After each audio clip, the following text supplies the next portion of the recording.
Hello and welcome to the live stream live. I'm your host, Joshua Schubart, and I hope you're doing incredibly well on this lovely New York Tuesday evening. I have a great show for you tonight. We have a wonderful guest. Pooya Mohseni is here with us. She's an incredible actor, activist, LGBTQIA plus consultant, and just an overall wonderful person who is killing it right now. You have seen her on TV, you've seen her in movies, and she's about to make her Broadway debut. Before we start, here's a word from our sponsor that I wrote myself. So the sponsor of the live stream live is Lucas Roasting Company LLC. They are an incredible company that makes the most wonderful coffee. And I wrote this copy myself and you heard it for the first time last week, but here we go again. Nestled in the heart of Wolfeboro, New Hampshire is Lucas Roasting Company, dedicated to bringing you finely crafted roasts and coffee blends. A small family business that views coffee as not only a work of art, but as a way to showcase the origin and give back to the farmers. This small batch award-winning coffee is roasted to order and shipped within days to maximize flavor and aroma.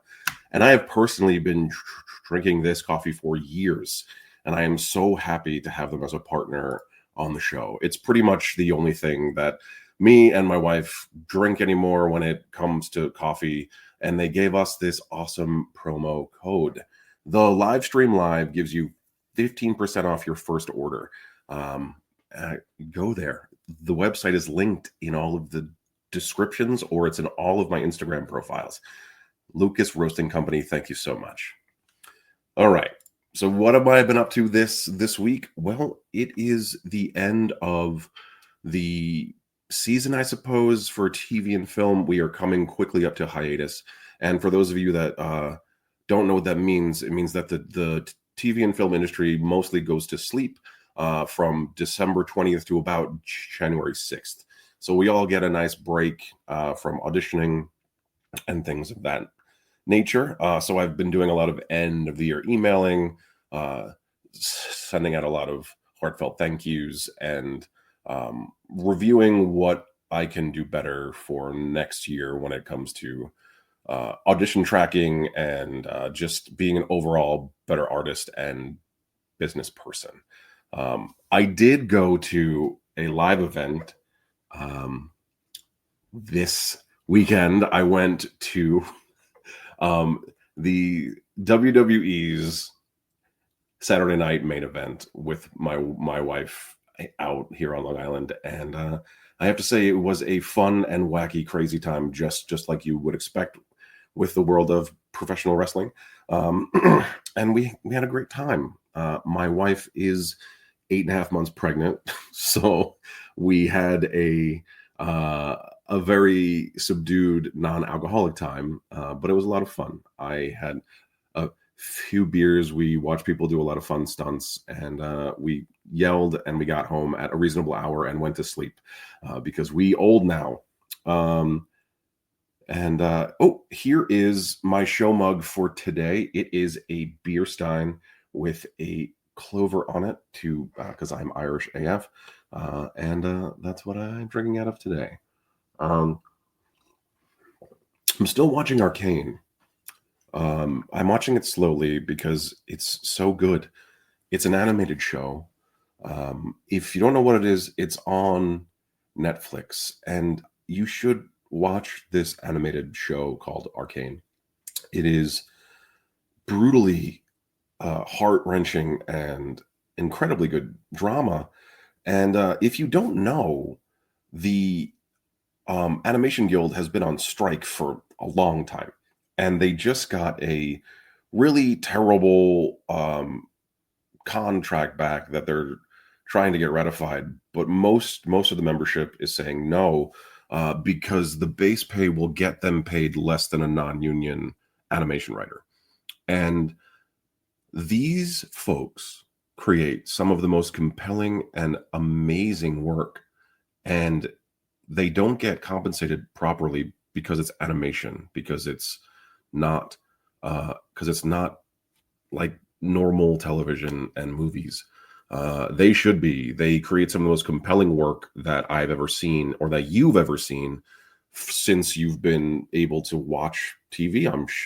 I'm sure, and it's also why SAG-AFTRA is currently on strike against the video game companies. It's kind of for the same reason, proper compensation and things of that nature. Pooya has been in a bunch of games that I've played and that I'm a big fan of. So it's very cool to be able to ask people that you respect and that you've known for a very long time. Pooya and I have known each other for nearly a decade, maybe over a decade. And we have been working in the industry in our own special magical ways, but we did intersect in the beginning, right in the beginning. And I can't wait to talk about that. But like I said, I'm about to bring her on. Pooya's been on Law & Order SVU, Madam Secretary. She will be in the new season of The Walking Dead, Dead City in 2025. She was in Horizon Forbidden West, which is an incredible game that I love. And she was recently, she was in Destiny 2, which is another amazing game that I love. So anyway, without further ado, here is my friend Pooya. Hello. Hi. Hi, everyone. Hi. Hello to everyone. Oh, as usual, you can leave comments. We are live on YouTube, Instagram, and Facebook Live. I will field them and speak to you about them as long as they're appropriate. If they're weird, I'm going to ignore you and probably make fun of you later. But I've got, what's your favorite WWE wrestler? So of all time, it's got to be Bret the Hitman Hart. Currently, I really am liking Jey Uso a ton. Anyway, hi Pooya. Do you like the WWE? I don't know much about WWE. I was gonna lie and say sure, but I'm like, if there was a second question to that, I couldn't follow up, so I just came out. I'm like, I don't know anything about it. So my wife and I both got really into it at separate times in our life. Me when I was a kid, and then she when she was in college, and then we've kind of like reconnected on it in the past couple of years, and it's been a really cool thing for the both of us. So yeah. If it brings you joy, darling, that's all that matters. I know, but it feels kind of dumb, but it's also just great fun. So I absolutely agree. If it's dumb to somebody else, who cares? So long as you and your wife enjoy it together. I agree. So we really kind of first met doing sketch comedy for Just Saying Productions, which was this YouTube. It's a deep cut. That's way back. It was a sketch comedy YouTube show where you can still go and watch them all. Like I think we shot like 28 of them or something. And you were in one, and we met on set there. And I remember that you were so kind and effervescent and just a really genuine person to be around. And you made me feel very, very comfortable, and I really appreciated that. You're very kind. Thank you. Sure. And then we continued our in meeting each other in various acting classes and things of that nature. And I got to know you a little bit more. Like for example, I didn't know that you were trans until you told me like a few years later, and that's a problem that I have. It's not a problem. It's just if whatever people tell me they are, I believe them and just move forward. It was about, like when I publicly came out, and it's like I've talked about why I didn't come out before then, and I came out at that time and publicly. And for the most part, I think people, no, I think everybody looked at me slightly differently. Now I think most people were like, oh my God, she's not just this skinny, snooty Upper East Side person, and like, things have happened. And then there were some people who distanced themselves from me. And but it's, as I get older and I look back on it, I think everything that I've done that I'm grateful for is like I have peeled myself like an onion. Is why should I hide? If I am fully myself, how does that affect me, my career, my psyche, my soul, and all of that? So Completely um, agree. yeah, it's I mean, everybody's life is a journey, but my life is has been very soap operatic in its sequence of events. Yeah, I mean, from what I understand, you had to basically flee from where you were from because of who you are, right?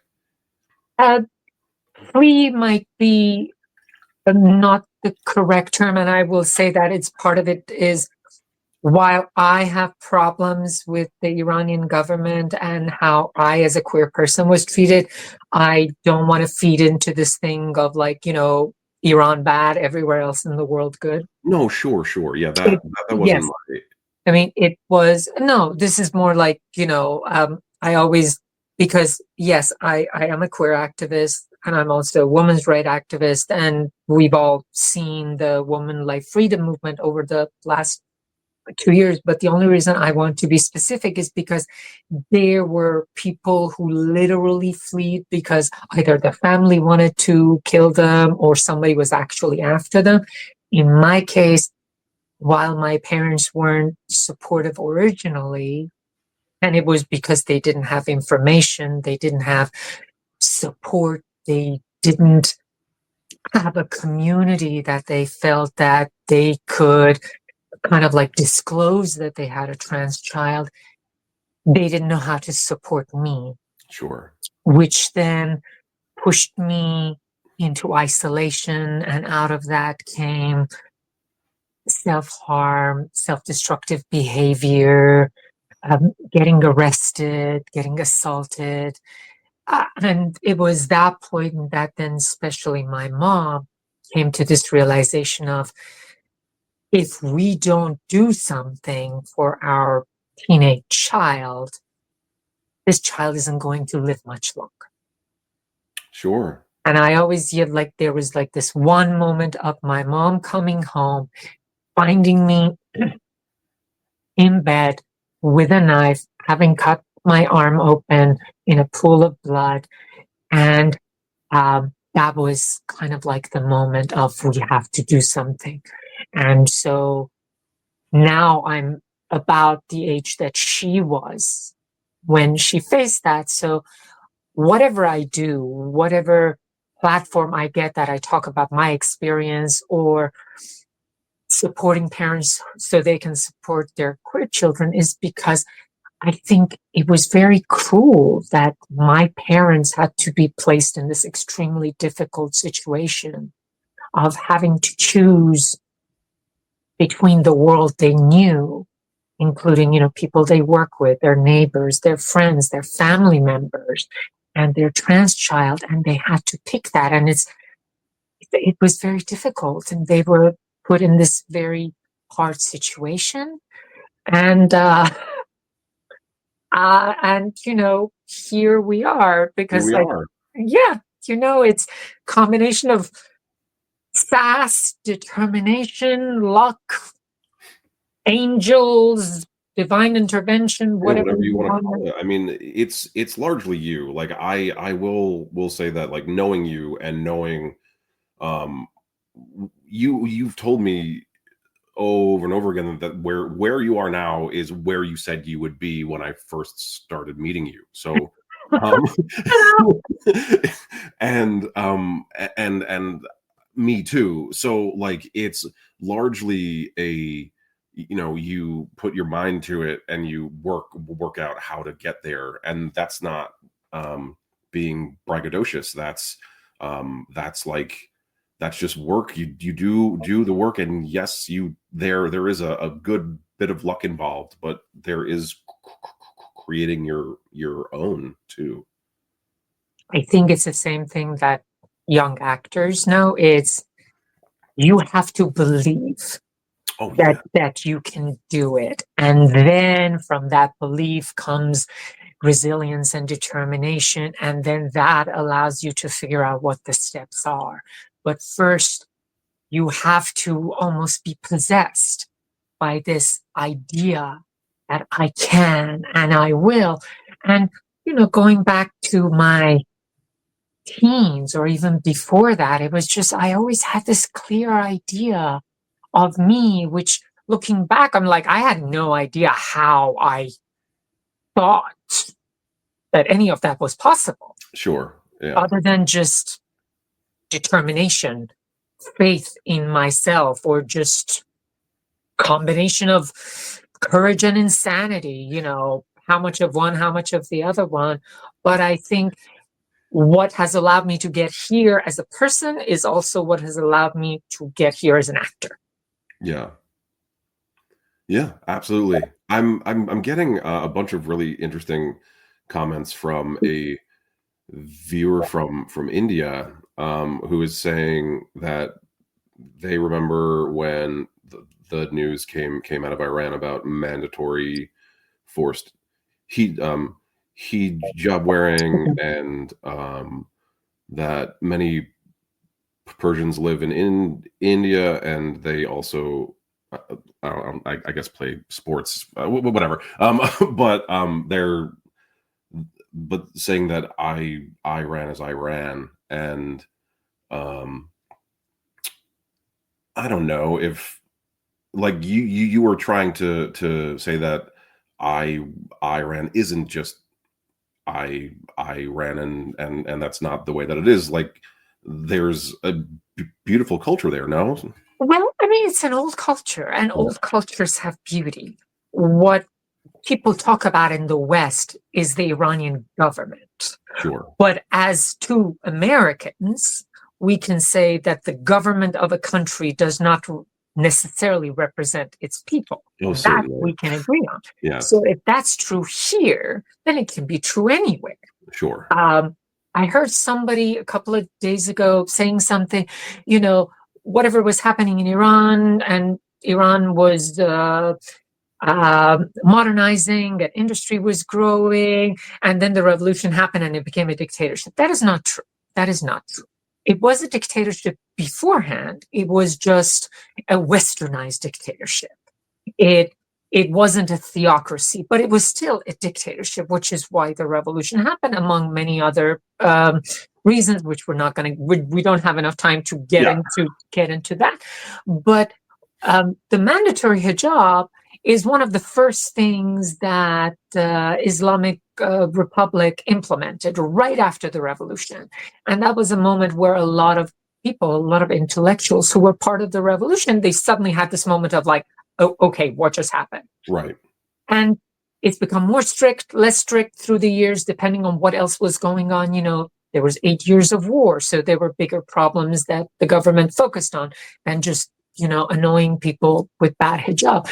The thing the last few years has become very apparent. It's a government that has basically placed its whole identity on something very specific. And the mandatory hijab, and it's not just the mandatory hijab, a mandatory behavior that tries to replicate a particular way of living that goes back 1400 years to the early days of Islam, kind of trying to recapture the purity, almost like Christian nationalists in United States trying to basically take all the rights that different groups have gained over the last 100 and something years, and they try to take it back to whatever the good old days were. Yeah. So that's the Islamic Republic. Now, I've said it, I'm like, when people ask me, they're like, oh, queer rights really bad.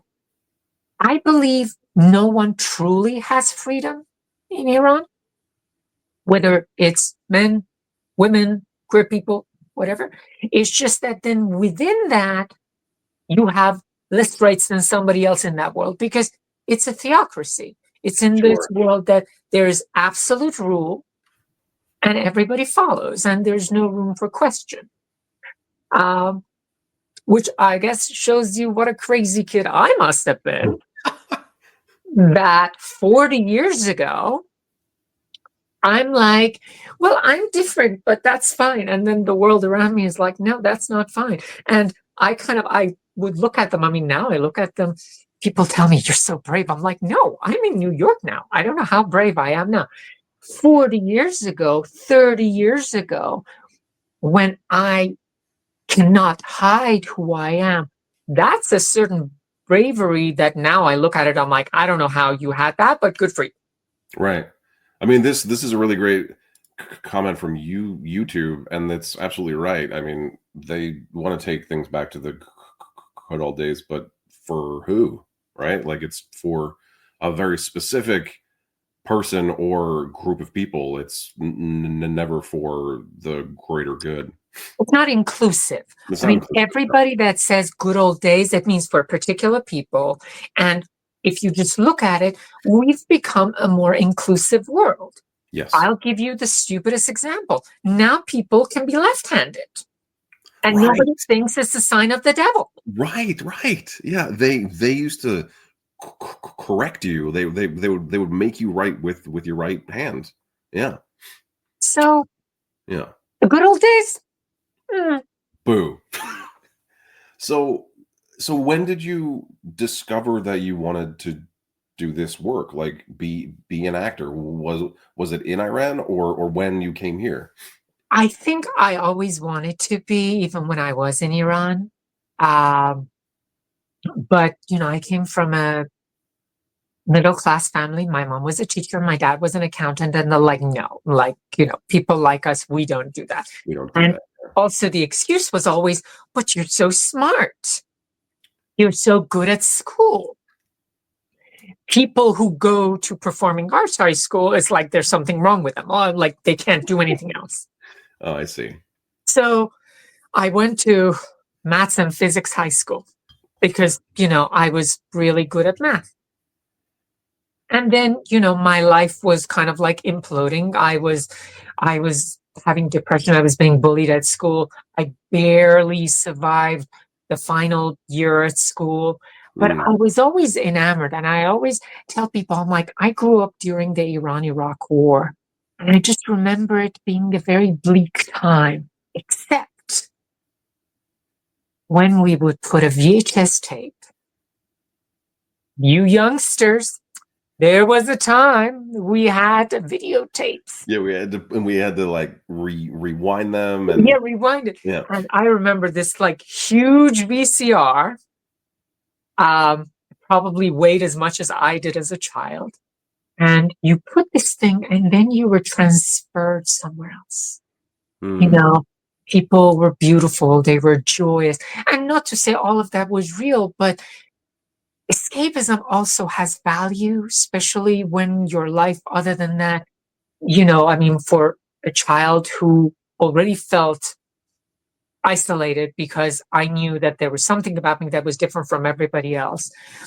So movies became my best friend because I could watch them and I could get lost in them. And that connected to when my grandmother used to tell me stories. So this idea of stories and the power that they have. Yeah, and stories are so powerful. They really just taking you somewhere else and helping you go through experiences. And then you turn it off and you're back to your old life. And there was something just so beguiling about that. And then we ended up in the US. This would be 1997. I got accepted at FIT, Fashion Institute of Technology, in New York City. And my first entree into the world of performance was there was this extracurricular group at FIT that was the theater ensemble. So I joined that and I started doing improv. And then I started doing background work. At that time, Sex and the City was shooting. I think there was another show called either Now and Again or Now and Then. I was doing background work. There was a film with Sandra Bullock. But what brought that period to an end was that on the set of Sex and the City.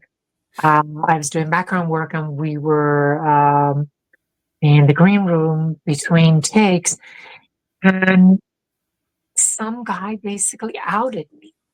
Oh no. Okay. Someone I didn't know, I had never spoken to before. And like, I'm sitting across the room, we're all sitting doing our things. I'm not even talking to. And then he's looking at me with a smirk. And then he very loudly across the room. So he doesn't come and sit next to me to ask this. This was very much to out me, to put me in my place, or whatever Yeah. was the intention. He's like, so are you on hormones or what? And Oh. I'm looking at him like, hmm? I mean, I knew what he meant, but I was just playing dumb for all the gold in the world. I was like, I don't know what you're talking about. And Was it at that point, was it super important to pass? Like, oh, absolutely. I yeah, wrote an article a few years ago, The Privilege of Passing. yeah. It meant, first of all, you could actually get jobs because Mm, there were nowhere in the specifications for background people, like men and women. They were not interested in any weirdos. sure. Yeah. They wanted, no, it was like, this is 2000, maybe 2001, but around that time. No. There was no room for standing out, or at least in the world that I was, which Mm, I wanted to get work. I wanted to be able to walk down the street without getting harassed, without getting catcalled or getting assaulted. I had a friend of mine who was killed in New York City because like her date found out that she was trans. and here's the thing, Booyah. Like, people don't really truly understand how it was, and even how it is now for trans folks. It was highly dangerous. You were constantly hiding. You were trying to hide from everybody. Um, and there are many people, especially now with the current state of how things are going politically, that are going back in their receding. And like in my town, there was a trans kid in the high school that was being viciously bullied, and I remember I was confused. And a lot of people that look like me are very confused all the time, and they don't understand that there is a fucking problem. Like, I don't know how else to put that trans people need to be protected, and now more than ever. I think it's something as simple as everyone in society should be protected. What is happening now is this idea that trans people are being put in a position that's very clearly, it's being said that trans people have less rights than other people. Yeah. Because we say, oh, the bathroom issue, well, these people should feel safe. But is anybody in any of this saying trans people should feel safe? The problems that are being presented, and then this legislation that's being put forward, is like a solution to a problem that doesn't exist. I was watching a podcast last week, and somebody said many of the states that have implemented laws banning the participation of trans people. And when they say trans people, they don't mean trans people in general. They specifically mean trans women and trans girls. This is also the fact that when people say trans is an adjective. So it's like they say trans, it's not like I'm looking at a man, like it's like saying I'm looking at a white. The equivalent of saying I'm looking at a trans. Trans is not a noun. Trans is an adjective. Yeah. You're a trans man. You're a trans woman. So when they keep saying, against trans people, they specifically mean that, but they don't even know enough to say that. They said a lot of these states that are putting these laws banning participation of trans people, specifically trans women, in girls' sports, they've never had a case that this was ever an issue. So Right. they're implementing laws for a problem that in some of those states has never even been something that's ever even brought it up. Right. But it's become a rallying cry. And why is it important now? Because you can no longer talk about segregating people based on their color. Mm-hmm. You can no longer easily attack someone being gay, even though there are states that are trying that. But culturally, there has been a momentum about gay and lesbian rights over the past 50 years. But trans people have always been kind of like the tail of that movement, even 30 years ago, even 40 years ago, even now. And I feel part of it is like the LGB movement, who wants to completely sever the LGB from the T part. To me, I think it's as simple as a pick-me syndrome. Yeah. Like, I'm not those weirdos. I'm like you. I'm horrified by those people. So treat me as a friend and I will, I will punch those people down. That's also true when you look at the ethnic demographics that voted Republican, Mm-hmm. the Iranians that voted. And, it's not, in a way, it doesn't surprise me. It's just disappointing, but I think it's very much a human thing. I'm like, well, if I'm at the risk of being punched down, but if I can punch somebody else down and that will get the faith or the grace of my bully and keep me safe, then I'm going to do that. Yeah, it's a lack of understanding and the use of fear. Like, I saw some of the ads that were being run in like Texas and Georgia and Oklahoma, and they were extremely not only stupid but very, very disturbing. Just because it's like the rhetoric is like, this Democratic person wants to make your kid trans. And it's like, nobody is making anybody the way that they are. They are the way that they are. So they're, like, If but that's how it worked, but yeah, only if that's how it worked. no, I know. And I know that I'm more of like, I'm an idealist and I think everybody should just be who the fuck they are. But like, but that's not even like me being an idealist. That's just me being a human being. And like, there are lots of people just like me out there in the world. There's more of us than there are of them. I think that truly in my fucking heart. Yeah. Um, I believe that. It's just a matter of who's the loudest and yeah. who is willing to be the most violent.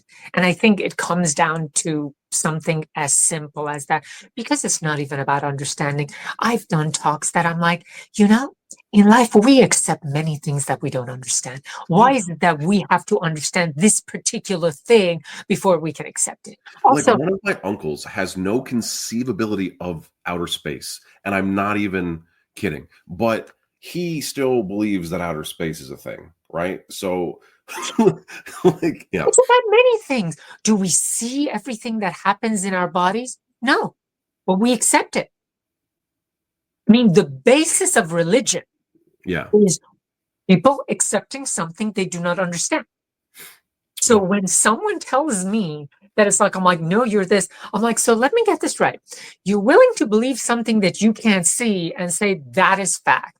But I am standing in front of you and telling you about my life experience and you're saying it's not valid. But then it's not truly about understanding. It's about, no, I don't want you in my periphery Yeah. because you make me uncomfortable. And somewhere in me, it thinks that maybe one of the things about trans people specifically that makes some people very uncomfortable, because we are this very outwardly obvious people who do not fit into very neat boxes. And that is seen as the audacity that I'm going to decide who I am. And that scares people because I think on some level, that person looks at it and I'm like, well, if I live in this box that I don't necessarily love, but I live in it because I've been told and I don't have the courage to get out of it, then who the hell are you to have the audacity to not fit into a box that's been set for you? I mean, yes, and I've had a lot of really hard and I guess interesting conversations with my friends who are gay. Not all of them, but specifically uh, gay men that are older, like that are like in their late 50s, early 60s, and we have these conversations that are very troubling because it's very much like, well, I had to go through this in order to be who I am today. I had to suffer and suffer and suffer and suffer and get hit with bricks and sprayed with fire hoses, and now everyone has it so much easier now because of what I went through. And I'm like, it may be easier in certain ways and in some regards, but it has its own horrible things happening and immense challenges. And you pave the way for more people to be able to be out and open and free and not killing themselves because they can't be out. I'll And I give you a don't simpler understand. example. Yeah. I'm an Iranian trans woman. Yes. Another Iranian trans woman, beautiful. She does contests and all of that. So I post a lot about, trans rights, specifically the ones affecting trans youth. And this person reached out to me and said, "Do you know why they're putting these laws in place?" I mean, I didn't say, yes, I'm interested, but they proceeded to say, like, it's because now everybody can wake up in the morning and say, I'm a woman. Oh, I I'm see. like, okay, where are we going with this? They're like, it's not like us, because she wanted to be like, well, you and I. It's not like us that, we've gone through this and we've gone through hormone therapy and we've done. I'm like, so we've been oppressed. So now we're not going to be happy until these other people are just as oppressed, because that will somehow make us feel better. And I understand that some people feel that way. It's like, if I suffered, so should you. Yeah. And that is someone's point of view, and everybody has a right to their point of view. I made a decision a long time ago, 20 something years ago. Trauma is like a meteor, and we're like a planet. That meteor hits you, and then you go in a particular direction based on that. When people receive trauma, they either go in this direction of, well, the world screwed me over, so now I'm going to make sure everybody else suffers. Yeah. Or the way that I have tried to take, I have suffered. I know what it's like to feel unsafe.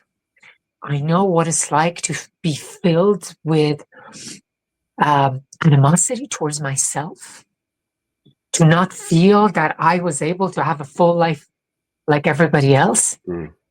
And I'm here now. And I am here because I'm meant to. I have this kind of like a stupid idea about life.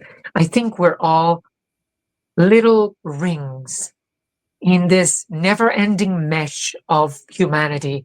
It goes thousands of miles before us, and it will continue to go on until we blow ourselves off the face of the planet. And each one of us is just one ring, linked to another ring, linked to another one, sideways. And my job is to be the best friggin' ring that I can be, and link what came before me and hand it off to the person after me. Yeah. Because for me, that is what gives me healing. When I get to talk to a young queer person who has a better way of expressing themselves than I did at their age, that doesn't make me feel insecure. That doesn't make me feel that, oh no, I should punch this person down so Yeah. they can start from the same place. Sure, can I have envy? Yeah, I wish that I had different teen years, but there's no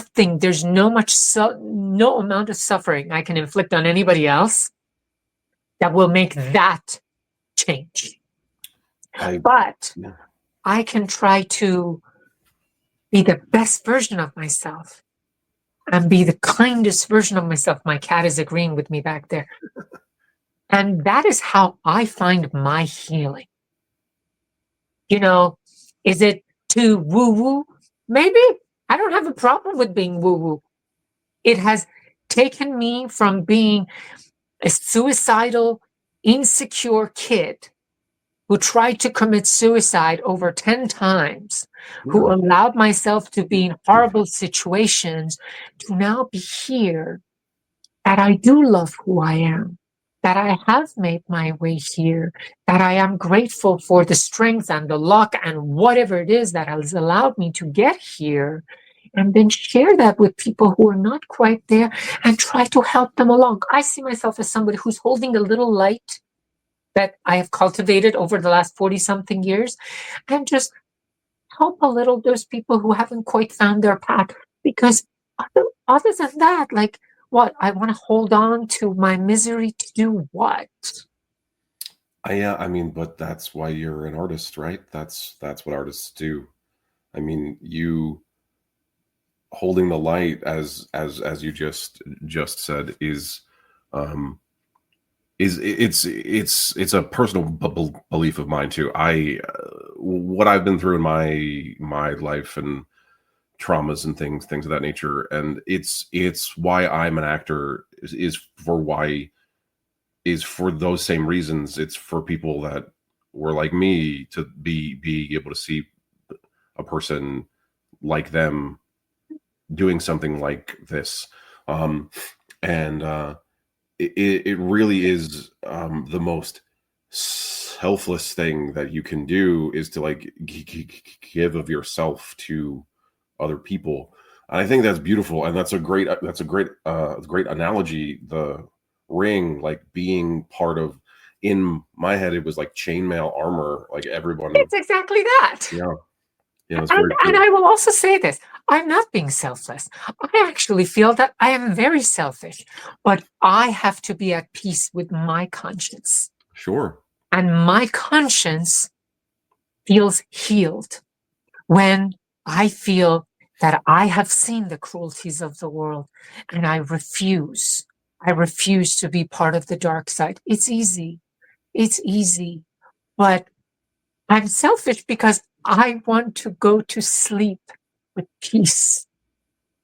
And I'm okay with that. If my selfishness pushes me forward to try to do good, to try to put something better out there than what I had received, then yay.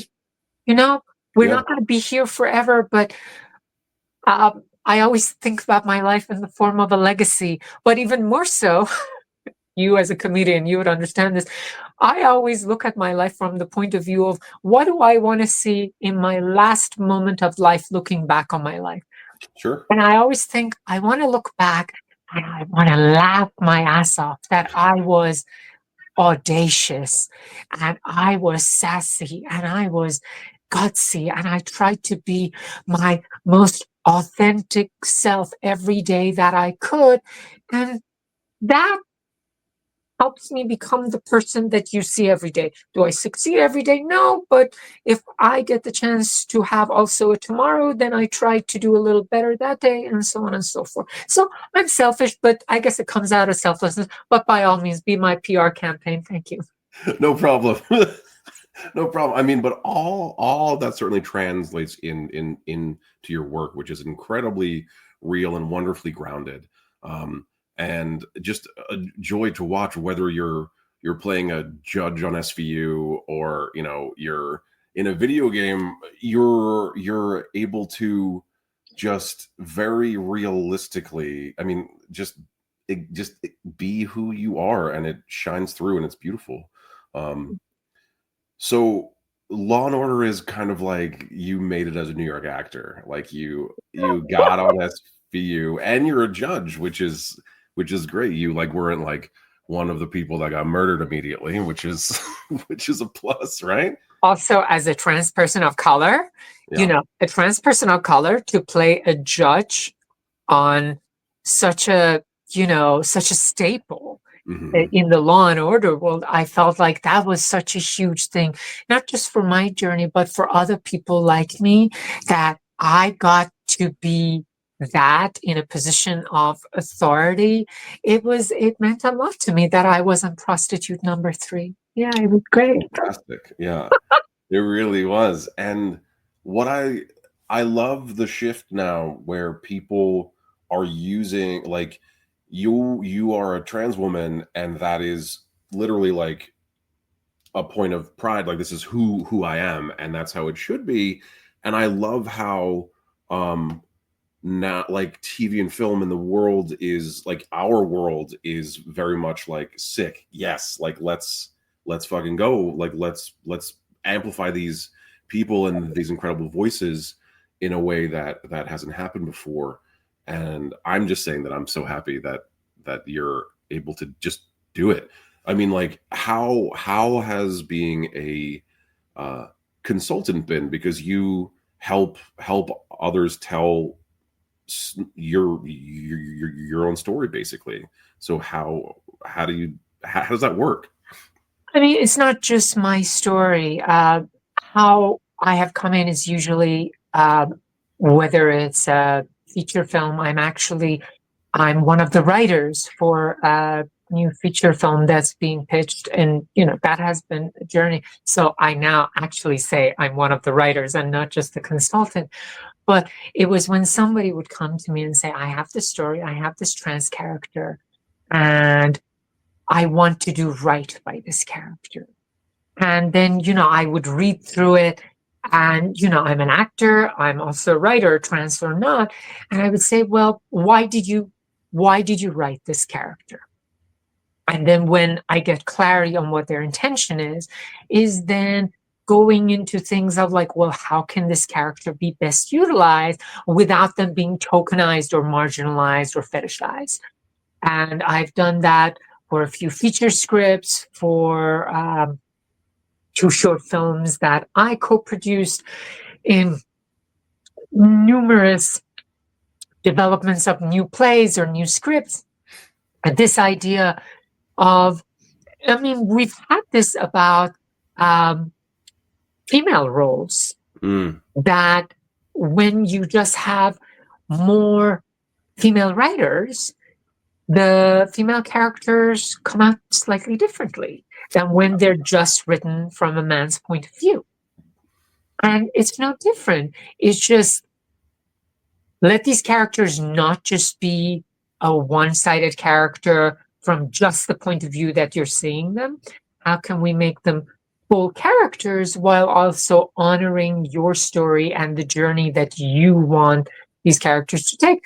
And, I've been in projects that now looking back, I'm like, and I've also been in projects that I feel very proud of and feel very grateful to have been in it. And it's a joy to stand behind it and say, yes, I was in that. And yes, I won the, whatever award for it. And, it's not the first time that a minority group has been kind of like, whether it's that they're villains or victims or butt of jokes.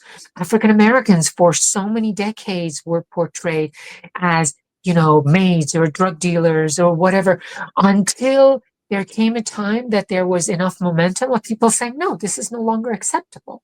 Yeah. And I also wrote an article about that a few years ago. I called it the last days of trans face.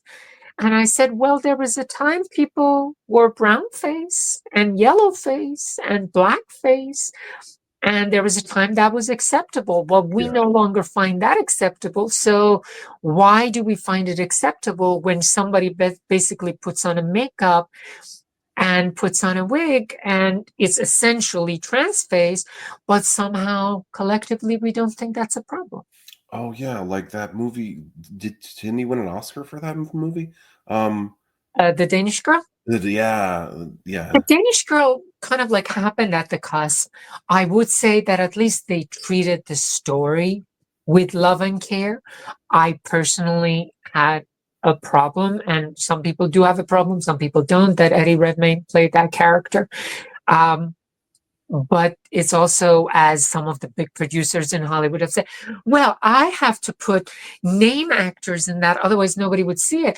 But then the rebuttal to that is, but if you don't give opportunities to other actors, they will never become name actors. So this becomes just a self-fulfilling prophecy that you're never going to have minority big stars because you've never given them the opportunity to become that. Yeah, that's just an issue, like, in general, is a problem for, yeah. Like, it's like, why isn't there anyone new? It's because you won't let anyone new in. So yeah. And it keeps, it keeps justifying itself because it just keeps self-perpetuating. It does. Yeah. And they're like, look, it made all this money. See, it's because of this person. Yeah. And while maybe part of it may be part of that, um, a majority of the reason why a movie does well, or like a TV show does well, is because of the storytelling and the Hopefully. performance and all that stuff. Oh, weird. But that's not what is being seen or being pushed. But yeah. I But think if you tell people a good story, even if it's not something they're familiar with or they're comfortable with, but you tell them a good story and you tell it truthfully and wholeheartedly, like you would tell any other story, because isn't that what we do? Don't we tell stories? Do we always tell people stories that they know? Why would we do that? We don't do that. But somehow in this particular thing, we're suddenly, no, we can just do these safe things. Whereas I think storytelling is a sacred calling because we do hold a mirror up to the worlds we live in, either showing its glory or its shortcomings, yeah. or what the world can be. And I guess case in point is people who want the good old days, people who want an exclusive world, don't like new ideas to be presented because then that weakens the whole idea of the good old days. Yeah. So yes. So now you're about to be in The Walking Dead, which will be out next year. Yeah. And personally, I love the comics. I've been a fan of The Walking Dead forever. I love all the spin-off shows. So anytime anyone that I know is in it, I freak the fuck out. And when I found out that you were going to be in it, I went absolutely bananas. And I know that you're in the promo for it. Is there Yeah. anything that you can say about it? Probably not, but maybe. I mean, what am I going to say? I play a matriarch of sorts. And I will say that the character was beautifully written. Mm. And the storylines that I was part of, I loved it. I loved that. I felt that I was part of the collaboration. And also, when it got announced in Deadline and I was presented basically as the secondary cast of the second season, because at first I was like, okay, I'm a recurring guest star. I've done recurring guest star before, but this one just felt special. So I mean, are you holding a heart in that promo? So you're holding something. It looks heart. It looks like an organ. Yeah, it's a heart. Yeah. it's a So yeah, I'm excited. I'm excited to see what madness you are going to get up to. It was, I'll tell you this, because, I speak the way I do, which is very Upper East Side, kind of like, bougie New Yorker. Because for so many years, it's like, I'm a New Yorker. I'm like, I have to be clear. I sound more like a bougie New Yorker than just like, I'm like, hey, what's up? But one of the things that they were interested in, they really wanted my character to sound very New Yorker, and I don't get that opportunity very often. Yeah. So I'm very glad that, I could kind of like lean into my, a little more kind of like a down and dirty version of, what supposed to what. Yeah. So it was a treat. I was there for about a month shooting the multiple episodes, and when you see it, hopefully you will not be disappointed and you'll be pleasantly surprised. I will not be at all disappointed. I'll be very excited. And so you, moving on to your next awesome thing, is you're about to make your Broadway debut in a show called English. Yeah. Which first ran off Broadway, Yes. right? at Playwrights Horizons, at Atlantic Theater Company, at Atlantic Theater Company, and now it's coming to Roundabout Theater. Thank you. What is this show about? I also have to say, this is like one of those stories that I want young actors to take note of, because I'm about to make my Broadway debut, but the first time I came in contact with this play was 6.5 years ago, when it had its first public reading, as Sanaz Tusi's, she's the playwright, as her thesis at NYU. Oh, so that was the first reading. And then there was another stage reading at Roundabout Underground in, I believe, 2019. I think it was 2019.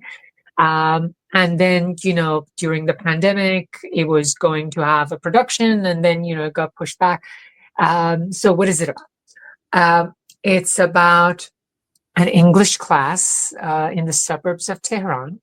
One teacher, 4 students. It's a TOEFL class. For those who don't know, TOEFL is teaching English as, what is it? Teaching of English as fluency. or something. It has something fluency in language. Okay. So people do that because in order to be able to get accepted into foreign universities, you need to have a certificate of your English fluency. And this is kind of like, the international mark of like, okay, you kind of like, pass these basic qualifications language-wise. And so the 4 characters, each of them are learning English for different reasons. My character, I play a grandmother, a young, well-preserved grandmother. Yes. I want that to be right. That I have also, played it before. And she wants to connect with her son and her very young grandchild. And that's why she's in this class. Not because she necessarily wants to take the test, but because she wants to kind of like up her fluency. And that's what it is on the surface. Deeper, it kind of like addresses the Anglocentricity of the world that we live in. And what happens when you're not in the in-group and you have an accent that is not considered desirable. How do people perceive you based on that accent? When you're learning this accent to leave your home behind, how much of yourself do you take with you? How much of you do you have to leave behind to be able to acclimate in this new world?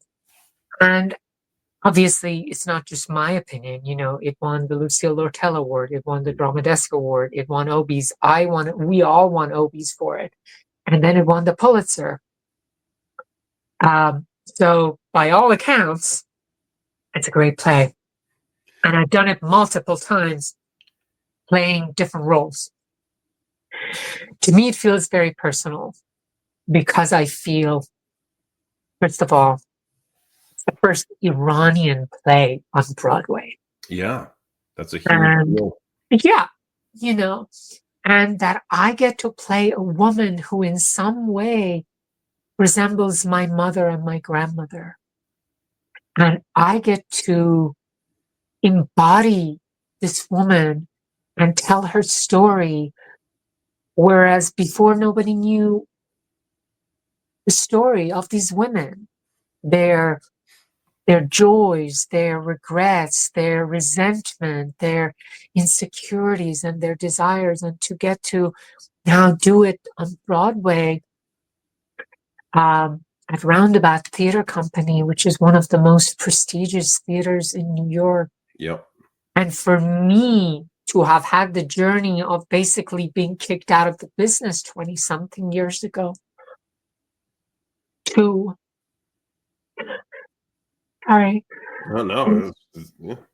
to now get to play this fabulous character on Broadway in front of thousands of people. I'm very grateful. Yeah, and it's I am so happy that you are getting to do this. It is for me to watch you go where you are going and to do the things that you have done and to be in this specific show right now in this moment when it's opening is a huge cultural uh, boon. I feel for everyone that will see it, everyone that will even hear about it. It is a thing that is super important and incredibly relevant, and I'm so fucking happy for you. Yeah, you're welcome.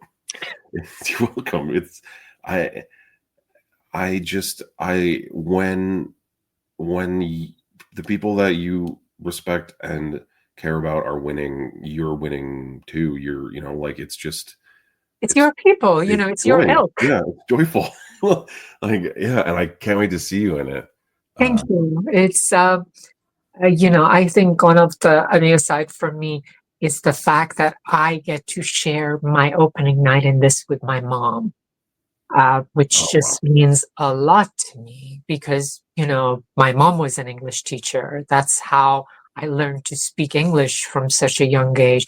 It's my mom who decided that in order for me to survive, that she needed to leave her home behind in her late 40s and come and get a master's here at 50.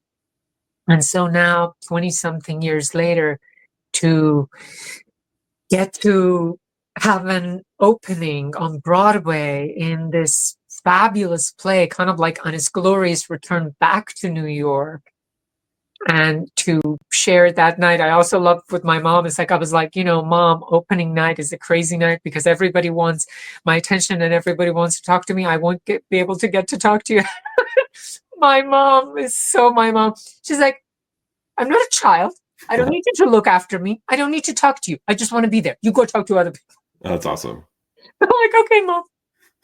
This is a really great comment, actually. So many people are precluded from seeing themselves reflected in art, and the wider scope, and the wider the scope becomes, the more beautiful it is, and that's absolutely true. Um, Especially with this material, like I just because of that section of the world, especially in America, and we were speaking about it earlier, even just the prejudice and the pretense and the ideas of what people are like from there are hardly ever represented in uh, American art in a positive way. Um, and this is going to show people something completely different. It's like you said, it's a cultural moment. Cultural moment, yeah. The first Iranian American playwright to win a Pulitzer for her play. And she's like my younger sister. I'm proud of her. I'm grateful to have been part of this journey with her. But I feel that that's kind of where I get my energy, that I feel when I see my younger sister getting a Pulitzer, like you said, it's like your tribe, when she's winning. When I see a friend of mine, Brian Michael Smith. Oh yeah, Brian Michael And Smith. it's like, our friend, it's like when he became a series regular on the New L Word and then 911 Lone Star, I'm proud. It's like, I'm like, that's my friend Yeah.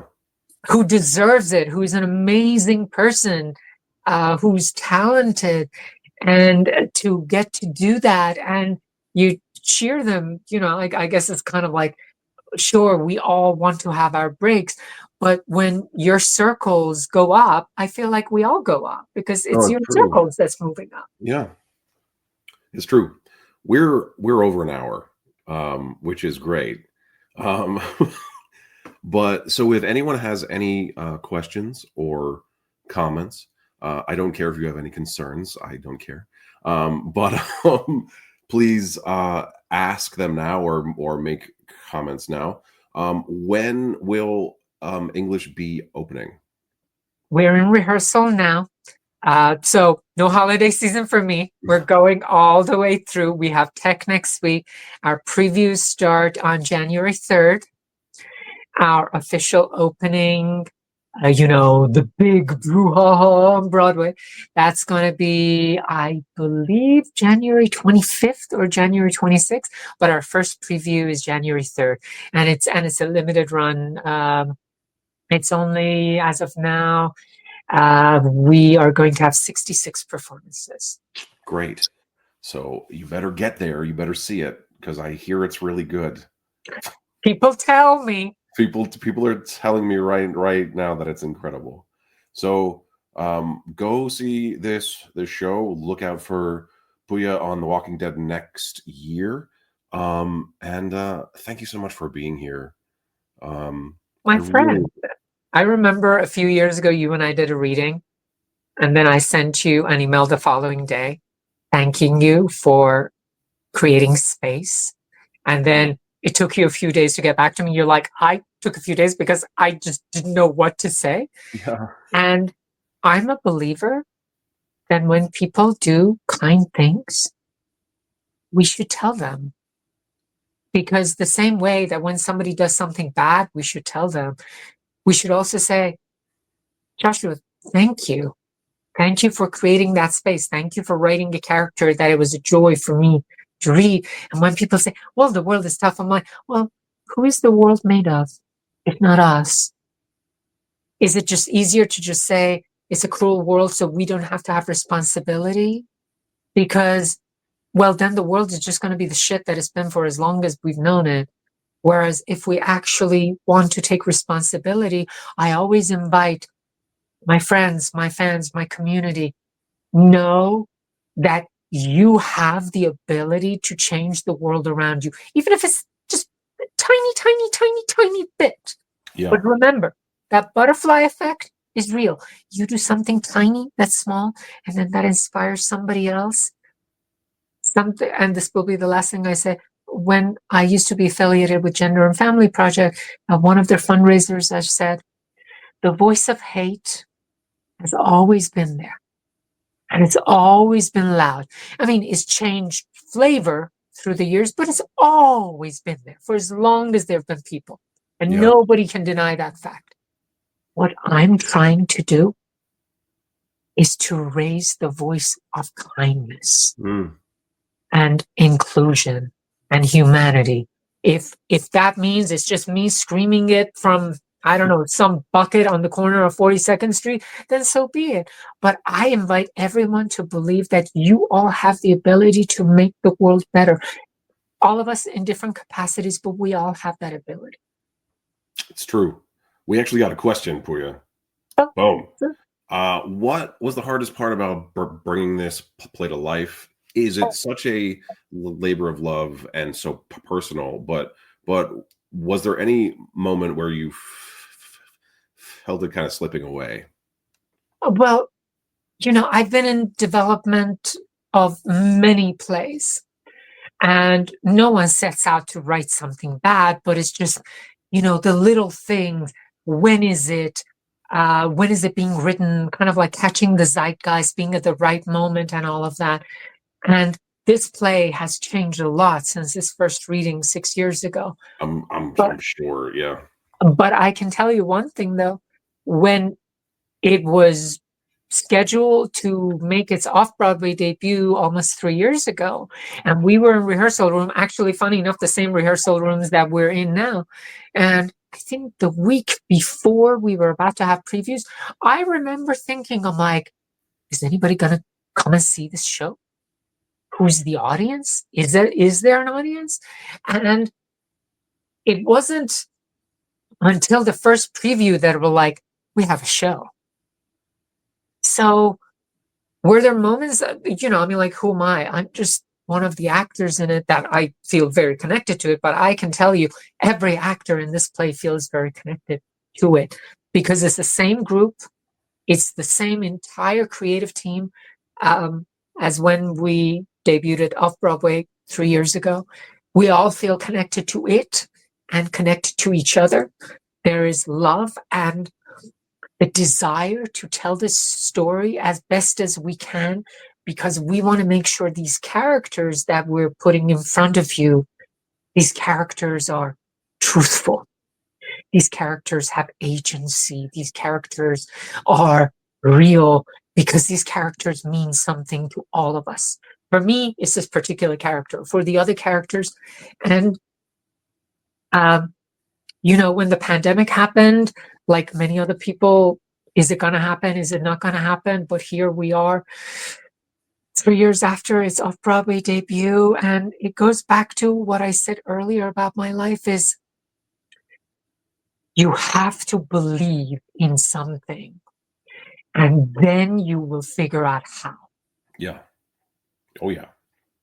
And my life, the little bit that the people who've been watching this know about it, obviously you can Google more, but me being here talking to you now is the exact embodiment of that philosophy. You have to believe it against all odds. It's almost like you're in absolute dark, but you have to be able to see the light, to seek it. First, you have to see it here to then try to seek it out here. Yeah.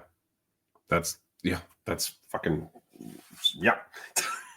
I don't have anything to add to that for you. That is the embodiment of moving forward in a positive way. It's the belief that it can and will happen is the thing. And that gives you resilience. That gives you resilience, because if you have the fear, and look at every person who has ever succeeded, that doesn't mean we don't have fear. By all means, please don't think that I mean that I don't have fear. We don't all have fear. We have fear. We just don't let the fear control our actions. Yeah, you just keep going. You just keep going no matter what. Yes. Well, Pooya, thank you again so much for asking me. Yeah, this was a great conversation. It went all over the place, and that's my favorite part of having this live show, is that we can just fucking talk about anything, which is great. I do hope, and I'm going to put it out there so the world knows, I do hope you and I get to work together again. I really want to work together again. I have a role written for you in that movie that you read. Yeah. And it's still, I'm still pitching it, and it's lost funding, it's gained funding, it's lost funding. But if not in that, then yeah, let's fucking work together again. Let's do it. Here's the faith and the belief, and we put it out there, and we'll see what form it takes. Yeah, we are definitely going to work together. Yes. It's going to happen. All right. Thank you for having me, my friend. And thank you all for watching. Thank you, everybody. And I will speak to you soon, Pooya, okay? Bye. All right, everybody. Thank you so much for being here this evening. We ran over, but I think it was worth it. This was a great conversation. I just love Pooya so much. Ever since I met her all those years and years ago. Not that we're old, but it was over 10 years ago. Again, we are sponsored by, let me get the graphic. Oh, Josh, you weren't prepared. By Lucas Roasting Company. You get 15% off using the promo code the live stream live. The link is in underneath all these videos, or it's in my bio on Instagram. I also have a subscription membership that costs less than 1 cup of coffee a month, where you get access to everything that I've ever made, and my innermost thoughts and stupid things that I'm working on. I have merch. And I have lots of other links that you can check out also underneath the video and in the link in my bio on Instagram. If you're watching on YouTube, please like and subscribe. And thank you so much for being here, and I'll see you next time on the live stream live. Good night, everybody.